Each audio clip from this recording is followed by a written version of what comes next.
Alright guys, I don't know how well you can see that bowling pin out there. It's 70 yards. I got a few more bowling pins set up here a little closer, but kind of pointing the camera just to that one. So this is the second time I'm going to try to shoot it with one shot, and that is it.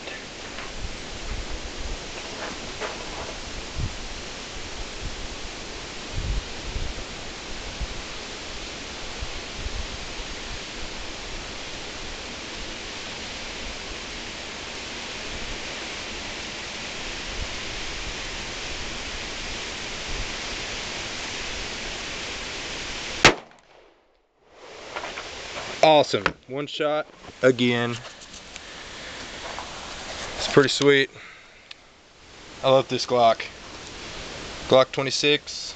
This thing is fantastic, man. Traded it for my Springfield XD.